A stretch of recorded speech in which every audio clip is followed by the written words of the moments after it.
Olá, sejam muito bem-vindos ao Pode Cuidar, o podcast da Unimed Guarapuava. Eu me chamo Jéssica. Eu me chamo Regiane, faço parte da área comercial e hoje temos a presença aqui da doutora Renata. Seja muito bem-vinda, doutora Renata. É um prazer ter a senhora aqui com a gente. Para apresentar, eu vou falar um pouquinho sobre sua trajetória, tá? Hoje recebemos a doutora Renata Carrara Tavares, médica formada há 28 anos, com residência em clínica médica por 2 anos e residência em dermatologia pelo Hospital Lauro Souza Lima, em Bauru, São Paulo. Possui título de especialista em dermatologia desde 2001, é membro da Sociedade Brasileira de Dermatologia e da Sociedade Brasileira de Cirurgia Dermatológica. Além disso, é médica cooperada da Unimed Guarapuava há 22 anos. Isso, é um prazer estar aqui com vocês. Obrigada pelo convite. Doutora, e para iniciarmos, o que seria o Dezembro Laranja? Qual é o principal objetivo dessa campanha? Então, o Dezembro Laranja ele foi criado pela Sociedade Brasileira de Dermatologia em 2014 e é uma campanha que ela visa alertar a população sobre os riscos do câncer de pele, como prevenir, como diagnosticar, como suspeitar e a importância de consultar um dermatologista uma vez ao ano. É um tema muito importante, né, doutora? Começando sobre a sua trajetória, lá na sua formação, né? Como que foi? Para quem é curioso para fazer dermatologia, né? Quanto tempo foi a formação? Como foi a sua experiência, né, na época da faculdade? Então, o médico ele faz a faculdade em 6 anos, a faculdade de medicina, e depois, na minha época, para você exercer qualquer especialidade clínica, você tinha que passar 2 anos na clínica médica, clínica geral. E eu fiz 2 anos de clínica médica e depois eu prestei mais uma prova e fui fazer a dermatologia. E aí mais 2 anos de dermatologia. E se você ainda quer se especializar em cirurgia dermatológica ou cosmiatria, às vezes você ainda faz mais um ano. Olha Então, só no que total de interessante. 10 a 11 anos para você ser um especialista, né? Sim, bastante tempo, né? Isso, e depois tem a prova de título que você presta para você ser considerado um médico especialista, que é uma prova bem difícil, bem concorrida. E foi como a senhora esperava, assim, a formação, né? Porque a gente entra com uma expectativa e ao longo do tempo ou a gente se decepciona ou realmente vê que é aquilo. Como que foi para a senhora? Eu sou super realizada, assim, na especialidade que eu escolhi. Eu adoro. Que Eu legal. sempre gostei de áreas clínicas, mas eu queria também fazer alguma coisa de procedimento. Gostava de pequenos procedimentos ambulatoriais, pequenas cirurgias. Isso que me fez acabar optando pela dermato, né? Sim. Porque você tem tanto a questão clínica, consultas, quanto os procedimentos. Eu adoro a minha área, eu acho uma área maravilhosa, é uma área muito rica, você atende da criança ao vovozinho, mulheres, homens, você atende desde a parte de alergia, doenças, ao câncer de pele, e tem a área muito forte também, que é a área da cosmiatria, né? Sim. Da estética, que é uma área forte que foi desenvolvida e criada pela área da dermatologia e da cirurgia plástica. Muito Doutora, legal. e ao longo dessas quase 3 décadas, né, de experiência, o que mais evoluiu na parte da dermatologia, da época da formação para hoje? Assim, seria mais essa parte mais dermatológica mesmo, assim, ou da Então, profissão? Assim? a parte de tecnologia é uma coisa que, sem dúvida, foi o que mais se desenvolveu, né? Hoje a gente tem, assim, lasers, mais infinidade de indicações, aparelhos, enfim, a parte tecnológica, cada dia ela evolui mais. É um mercado que só cresce. Mas também a parte de doença com medicamentos novos. Então, para doenças graves, doenças crônicas como psoríase, dermatite atópica, hoje nós temos imunobiológicos, medicamentos injetáveis que mudaram o curso dessas doenças. Doutora, entrando na parte do dezembro laranja, né, o câncer de pele, a gente vê que as mídias elas falam muito com números altos de casos. Isso realmente acontece na prática? Realmente acontece. Então, assim, todos os dias praticamente a gente atende lesões pré-cancerígenas ou câncer de pele. Particularmente a nossa região, isso é muito incidente. Porque nós estamos numa região onde tem uma colonização de pessoas de pele bem clara, descendência alemã, polonesa, ucraniana. É uma região que ela acaba enganando um pouquinho as pessoas, porque ela é um pouquinho mais fria, as pessoas às vezes não têm tanto cuidado com a pele, mas a gente não pode esquecer que a gente está numa altitude de 1.200 metros, né? Então a gente está com uma incidência de UV mais próxima aqui na nossa região. Então aqui tem, no verão, tem índices de UV que às vezes são comparados com o Nordeste. É verdade. Mas as pessoas às vezes não se dão conta disso, né? Fora isso, uma área agrícola. Então, uma área onde as pessoas têm uma maior exposição solar no trabalho mesmo, no dia a dia. Quais seriam os tipos de câncer de pele, doutora? Então, existem vários tipos de câncer de pele. Os mais comuns são 3.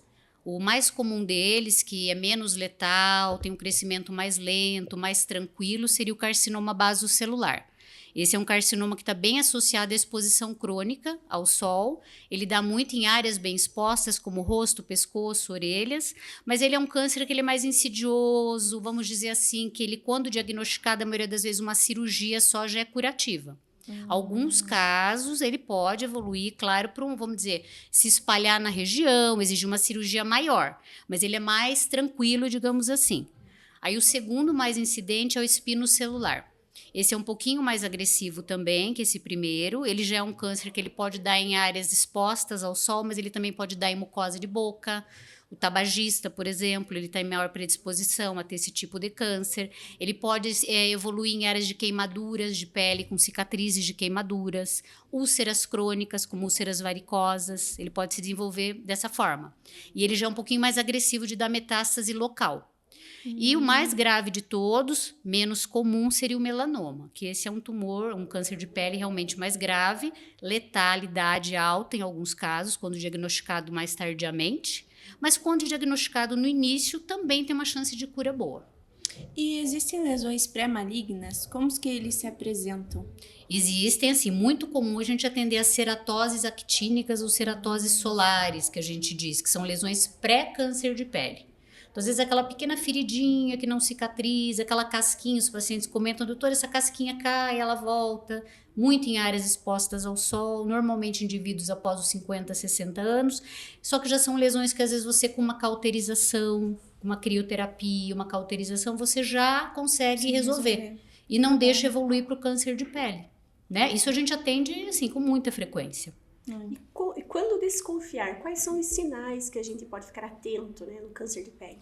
Então, tem uma regrinha que nós da dermatologia, a gente acaba sempre orientando os pacientes na consulta, que é a regrinha do ABCDE.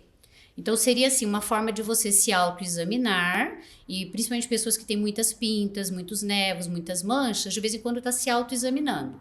Então, o A ele seria assim, uma pinta assimétrica, por exemplo. Então, uma pinta que de repente ela era bem regularzinha, ela começa a ficar assimétrica. As bordas seria o B. Então, bordas irregulares de uma lesão. O C seria a cor. Então, uma lesão que tem uma cor única e de repente começa a ter 2 ou mais cores. Uma lesão que é clarinha começa a ter pontos enegrecidos. Também pode ser um sinal de alerta. O D seria diâmetro, lesões maiores de 0,5 centímetros. E o E, a evolução da lesão. Então, uma lesão que de repente ela começa a crescer muito, que ela era sintomática, ela começa a ter coceira, prurido, dor, sensibilidade, sangramento. É um sinal de alerta também. Doutora, a senhora comentou também ali que por a gente ter uma região mais fria, às vezes o pessoal se engana bastante, né? Isso. Mas os cuidados, eles são os mesmos. Para nossa região, o que a senhora recomendaria para os cuidados do dia a dia, assim? Então, os cuidados do dia a dia é aquela orientação de tentar evitar o sol no horário de pico, das 10 às 15 horas, de preferência, utilizar o filtro solar, que normalmente nós orientamos um filtro com FPS de 30 ou mais, mas o 30 estaria adequado. Procurar um filtro solar que tenha um espectro mais amplo, que pegue raios UVA e UVB. Hoje em dia, quase todos que são regulamentados pela Anvisa já tem que ter o filtro UVB e UVA também, né? A questão da proteção mecânica é super importante. Então, a pessoa que, por exemplo, ela exerce uma atividade física ao ar livre, um beach tênis, corrida, aquelas blusas tratadas com filtros UVA ou UVB, bonés tratados, chapéus, eu acho que são coisas, medidas simples que às vezes fazem toda a diferença, né? É essencial. A questão dos olhos, por exemplo, né? Então, os raios solares são lesivos também para os nossos olhos, em excesso. Então, os óculos com proteção UVA ou UVB também adequados. Esses são os cuidados básicos, assim, que a gente orienta. Se você tiver, por exemplo, em situação, o ideal seria aplicar o filtro solar a cada 2 horas. Se você estiver numa situação que você nadou, você suou, correu, aí você tem que aplicar imediatamente depois, né? Isso é importante. E sobre o uso do protetor solar mesmo, o que significa aquelas siglas que tem nas embalagens FPS e PPD? Então, o FPS ele significa fator de proteção solar e ele está relacionado à proteção que aquele filtro solar dá aos raios UVB. O PPD ele seria a proteção aos raios UVA. Normalmente, o índice do PPD é 1/3 do índice do FPS, para ser um filtro adequado. Um exemplo, um filtro solar de FPS 30 teria que ter um PPD de pelo menos 10. Aí esse é um filtro que ele está adequado, ele é considerado um filtro de amplo espectro. Normalmente, quando o que a senhora falou é legalizado ali na Anvisa, ele já está se enquadrando nesse. Hoje eles são bem rigorosos com relação a isso, para liberar um produto, né? E doutora, como escolher o protetor solar ideal para cada tipo de pele, digamos para nossa? Como que a gente consegue escolher um que realmente seja bom, né? Sim, então hoje você tem uma infinidade de produtos, né? Várias marcas aí cosméticas excelentes. E o que a gente orienta mais ou menos? Então vai depender do tipo de pele, da tua atividade, da idade, né?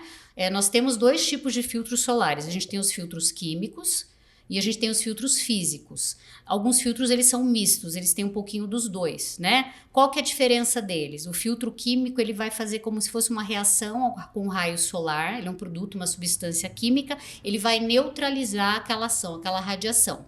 O filtro físico ele já não é absorvido pela pele, ele forma como se fosse uma barreira, ele reflete a luz solar. Quando você vai escolher um filtro, por exemplo, uma pessoa que tenha muita irritação, alergia, uma criança, você vai dar preferência, por exemplo, para um filtro físico, que ele tem menos produto químico, então ele é menos alergênico, digamos assim, né? O filtro químico, ele já é um filtro que você tem que normalmente aplicar 15, 20 minutos antes da exposição, ele demora um pouquinho mais para absorver na pele. O físico, ele já tem aquele efeito mecânico ali, físico na hora, então ele não precisa esperar muito para ele poder começar a agir. E aí vai a questão do tipo de pele. Então, se você tem pele oleosa, acneica, você tem filtro em gel, em sérum, oil free. Se você tem uma pele mais seca, mais madura, você vai preferir um filtro solar em creme. Hoje já tem filtros solares associados a hidratantes, a anti-idades, antioxidante. Pessoas que têm um melasma, que são aquelas manchas escuras, que é muito comum, principalmente nas mulheres, a gente acaba também orientando um pouco de filtro solar com cor, com base. Porque o pigmento da base, ele tem um efeito refletor também. Então, ele acaba protegendo mais essa pele. Que interessante. E a partir de que idade, doutora? A senhora falou ali que depende da idade, né? Faixa etária bebê, como que a gente... Normalmente, assim, até os 6 meses de idade, evitar o sol nos horários mais de pico, realmente, é super importante. E mais proteção mecânica. Depois dos 6 meses de idade, aí pode ser usado filtro solar, já é liberado. E para prevenir o câncer de pele, realmente seria esses cuidados do dia a dia que a senhora falou, né? Aplicação do protetor solar no horário adequado. Tem algo a mais que a gente poderia falar aqui, além do protetor solar? Eu só queria comentar com vocês, assim, que alguns dados, assim, a respeito dessa questão da incidência do câncer de pele que você perguntou, né? Uhum. Então, assim, dados do Ministério da Saúde, câncer de pele hoje representa em torno de 33% de todos os cânceres do Brasil, no Brasil, né? Um dado daqui. Uhum. Alguns dados aí, algumas pesquisas, dados do INCA, demonstram que mais ou menos de 2020 até agora, cerca de 200 mil casos novos são detectados de câncer de pele ao ano. Nossa, é muita coisa. Então, isso é um dado muito importante, né? Uhum. É muito caso. É verdade. Recentemente saiu uma outra pesquisa grande da Datafolha, na qual ela entrevistou, assim, eu não sei exatamente o número, mas assim, uma amplitude grande de entrevistados, na qual eles chegaram à conclusão que mais ou menos 50% da população do Brasil nunca consultou um dermatologista. E 40% da população entrevistada referia que no último ano notou ou teve alguma doença de pele. Algum sintoma, alguma mancha, alguma ferida, alguma lesão de pele, unha ou cabelos. Então, você vê que é um número muito grande, né? A dermatologia, ela tem muitas patologias. Então, eu acho que, assim, ainda a procura, consulta com dermatologista ainda é pequena. Isso precisa aumentar. Aí a importância das campanhas, né? É verdade. O pessoal realmente lidar com uma importância maior, né? Isso. Porque o pessoal sai assim, nem passa protetor solar, fica o dia inteiro no sol e não liga, né? Não vê essa importância de fato. E a preocupação maior é quando já está mais grave o caso, Sim. né? Normalmente. E uma coisa que a gente vê muito assim, as pessoas acham, eu não sinto nada. É verdade. Então, se não tem sintoma, acha que aquilo não é importante. Que tá tudo certo. Né? A consulta dermatológica, ela também tem outras questões. Muitas vezes a gente atende um paciente com outras queixas. E eu, por exemplo, eu tenho como rotina, minha primeira consulta com aquele paciente, eu sempre pergunto, tem manchas, tem pintas, tem alguma lesão no corpo? Não, às vezes a pessoa fala, eu tenho essa pinta, mas já faz 20 anos, 15, não é nada. Você vai examinar exatamente aquela lesão que é preocupante. Então, às vezes, a gente acaba nessa busca ativa, a gente também faz o diagnóstico, né? A gente tem aquela experiência clínica de estar olhando, a gente usa a dermatoscopia frequentemente. Casos quando a pessoa tem muitas pintas, muitos névoos, a gente orienta até fazer a microscopia digital, que é um exame hoje super interessante. Aí a tecnologia, né? Sim. Melhorando. É um exame onde você consegue captar a imagem de cada névoa, cada pinta e fazer um segmento e dar um diagnóstico se aquela lesão tem uma suspeita, se ela tem uma característica displásica, se ela pode ser ou não um câncer de pele. Então, aí é uma das coisas que evoluiu demais aí na dermatologia. Né? E agora, chegando o verão, né? As mulheres buscam bastante o bronzeamento artificial, doutora. Com aquelas câmeras lá de luz UV, elas são muito procuradas hoje para as mulheres, querem aquela marquinha de biquíni.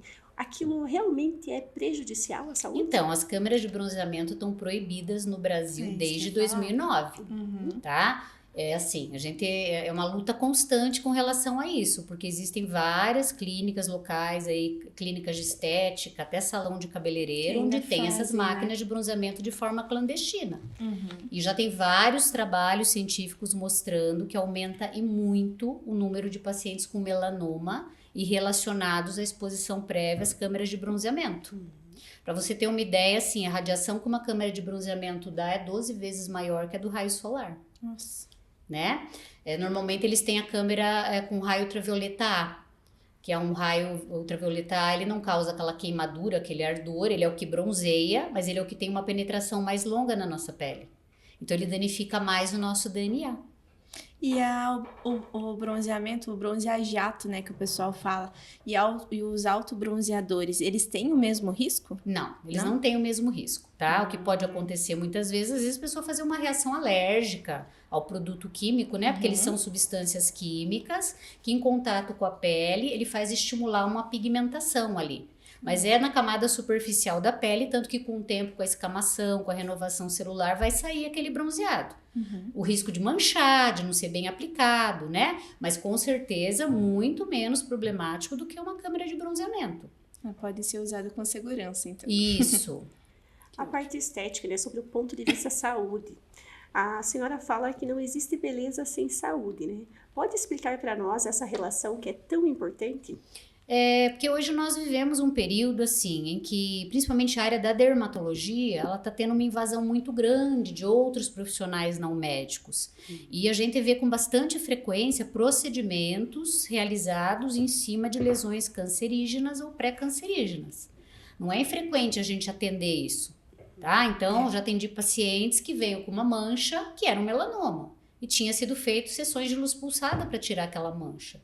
Então, além de você retardar um diagnóstico, você gerar uma inflamação sobre uma lesão, que você pode até provocar uma piora ou você até induzir uma metástase, é muito grave isso. E é o que a gente tem visto frequentemente. Eu fui num lugar e me ofereceram um jato de plasma. Eu tinha uma verruguinha, tiraram essa verruguinha, jogaram fora. Nossa. O que era essa lesão? Você pergunta. Talvez anos depois isso possa dar uma complicação, talvez fosse um câncer de pele. E quais são os riscos reais quando isso é feito sem diagnóstico, igual a senhora conversou, né? Que tem muitos realmente profissionais fazendo, né? Não feito por médicos, né? Porque você tem que saber diagnosticar o que é uma mancha estética e o que é uma mancha pré-cancerígena ou uma lesão de câncer de pele. Sim. Isso não é uma coisa simples, né? Como eu falei para você vê, exige um estudo, exige tempo, exige tecnologia, exige um exame acurado. Então é um risco tremendo isso que está acontecendo hoje em dia.